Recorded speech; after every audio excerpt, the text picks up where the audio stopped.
Okay, may mudto na usab kanatong tanan Luzon, Visayas, Mindanao. Mayong mudto Philippines, may mudto world, may mudto universe. Sa na punta mga higala din ang atong tulumanon sa kahanginan, CONA Catechesis on Air. Og ako lang gihapon kini inyong ubos nga alagad, Reverendo Padre Edwin Academia Acab. Abi no adlaw na usab karon nga, uy, adlaw naman ni nga Martes mga higala. Abi no kaganina mga higala, amo na pod nga nabag-o ang amuag nga panaad sa among pagkapari. Mo na gitawag sa English og priestly vows, no? Kaganina uban sa atong talahorong obispo, no? O gani, wala nangandam na nangana ni udto nami, and then paghuman manglarga na pumibalik sa atong sa among mga tagsa-tagsa ka mga parokya. Bino nadawat na ginamo ang final namo nga assignments, no? Nahimutang na gyud, no? Different commissions ug daghan pang uban, no? Okay na, no? Sa to pa ready na mo mahigala, no? Dili madugay. Pag abot ninyo, pangutan-an lang ninyo inyong pare kung kano sa ilahang installation or magapangandam na punta, no? Ana, no?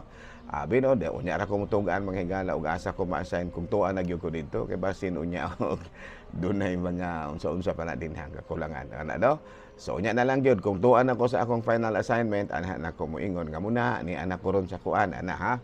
So salamat padayon ta mga higala, ari kita mga higala, wala sa taro sibisipin nyo sa higala, gadali ko kay medyo mapauli pa ta, no? Bino mga higala, ari kita sa ato ang Saint of the Day. Abay no mahigala nga atong Saint of the Day karon March 31, Martes, walay lain kung dili si secondary sa atong listahan.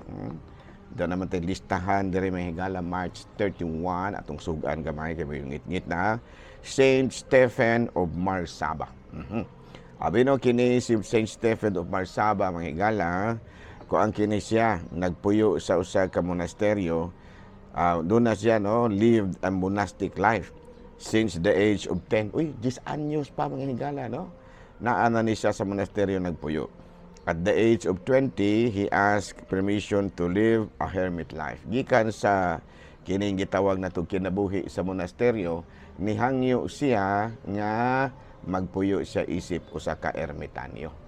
O niya, kadihang gitagaan siya og katungod nga mag-ermitanyo during Saturdays and Sundays rapon, mag-ermitanyo siya sa Sabadong Domingo. Nga naman, he was to offer his skill as counselor. Niya displayed kindness, no, total poverty. Of course, Stephen died in 794. No? So karong adlaw mga higala, gihinumduman nato ang lain na pong santo sa Katolikong simbahan nga nangalagad gyud sa Katolikong simbahan nga mausi Saint Stephen of Marsaba. Hala, no? Padayon ta mga higala, ari na ta sa ato ang catechism. Ari na ta mga higala sa ato ang catechism. Abi no, kabahin is bisa mga higala, no? Kay hapit na baya ang kanang Huwebes Santo nga tukuron ang santos nga misa, no? 8 reasons why we go to Mass. Yan, no? 8 ka rason ngano nga musimba gitang mga Katoliko, no? Asag dira ng mga ubang relihiyon kay prayer service man ang tawag nila ni ana sa ilaha.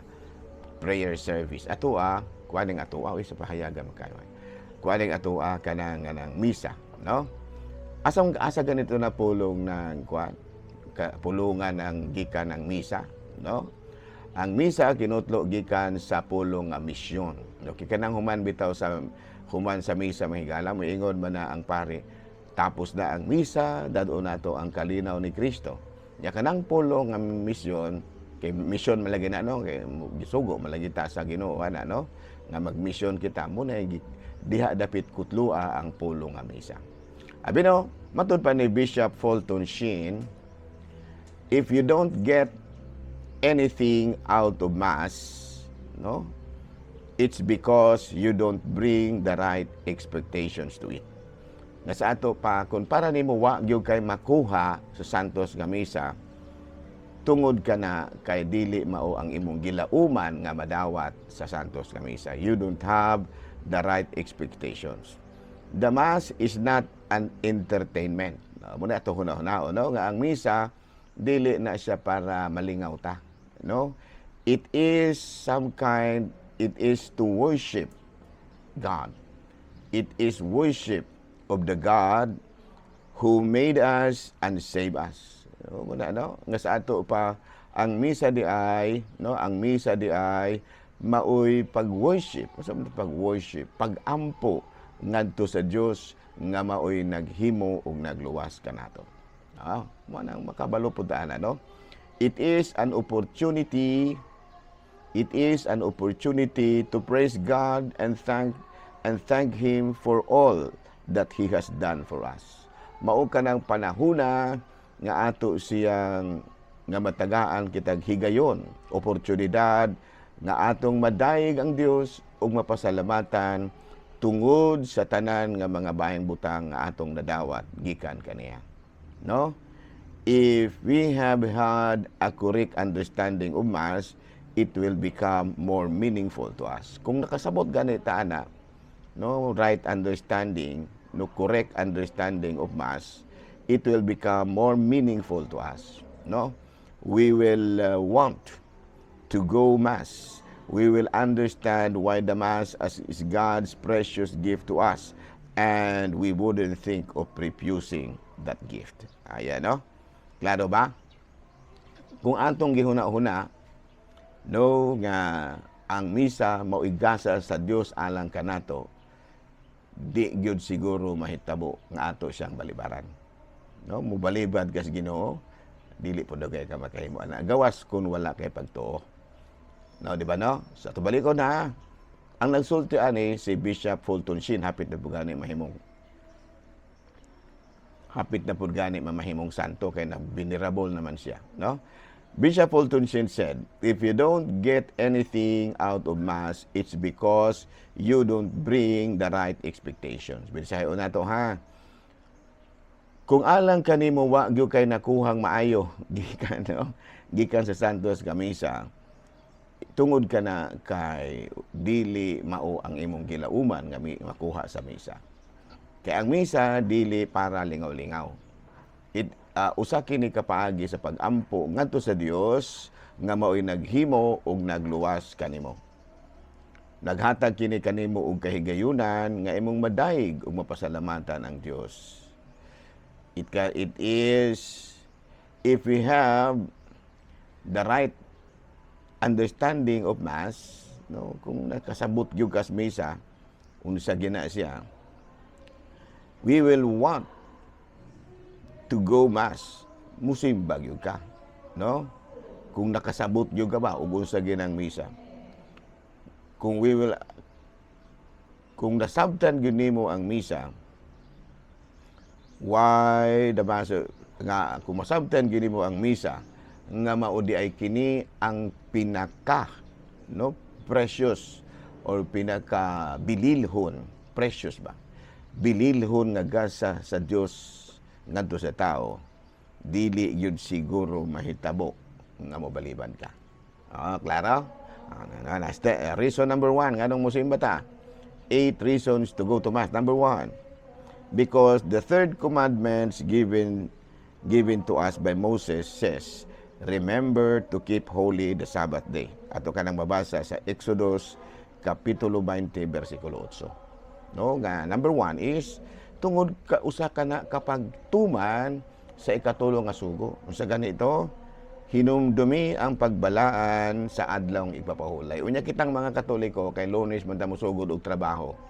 Unsa may ikapito? Lunes, Martes, Merkules, Huwebes, Biyernes, Sabado, Domingo. Sagdira ng uban kan sugod og trabaho og Domingo kay mo abot po nag ikapito ka adlaw mao ang ipapahulay, no? Munang Sabado ang uban. Kitang Katoliko kay musugod man tag trabaho Lunes, sa ato pa Domingo putang mapahuway. Amen. Number 2, it is the command of Christ. Sugo gyud kana ni Kristo. Matud pa sa Lucas Kapitulo 22, versikulo 14 sa 15. Sa pag-abot na sa takna, mitambong si Jesus sa kananan. No? Tambong si Jesus sa kananan. Uban sa iya mga apostoles ug miingon, dako kaayo ang akong tinguha sa pagkaon uban kaninyo niining panihapon. Sa kapistahan sa pagsaylo, dili pod ako mag-antos.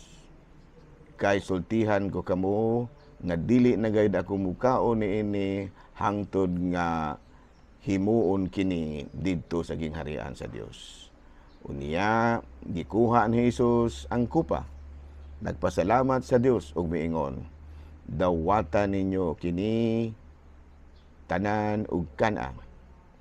Kay sultihan ko kamo nga sukad karon dili na ako muinom niining bino hangtod nga moabot ang gingharian sa Dios. Unya gikuha niya ang pan ug nagpasalamat siya sa Dios, gipikas-pikas niya kini ug gihatag kanila nga nagingon, mao kini ang akong lawas nga gihatag alang kaninyo. Buhatan ninyo kini sa paghandom kanako. So diha dapit ang giingon nga paghandom kanako. Buhatan ninyo kini aron paghandom kanako. No sa ato pa si Kristo dili gyud siya maoy, dili na siya mubalik aron paghimo sa katapusang panihapon. Pero adunay handumanan nga gusto niya ang atong handumon kanunay. Unsa ganito? Ang pagpikas-pikas sa pan. Unsa man ang pikas-pikas sa pan? Gantos nga misa. Sa kuna ginaigon, si Kristo dili na mubalik aron paghimo sa katapusang panihapon. No, aduna nay mga tawo nga iyahang sangunan sa paghimo sa santos nga pagpikas-pikas sa pan. Ug mao kini ang gusto niya nga buhaton nato. Kay doon na may miingon lagi nga nganong magsigi pa mamugpikas-pikas sa pan nga diingon naman si Kristo nga dili nagyud siya mukaon ni ining pan hangtod siya pagbalik. Nga dili siya moinom ining bino. Naalagi siya giingon ana. Pero dili nato sabton nga dili na nato na sa ulugon kini ingon man siya.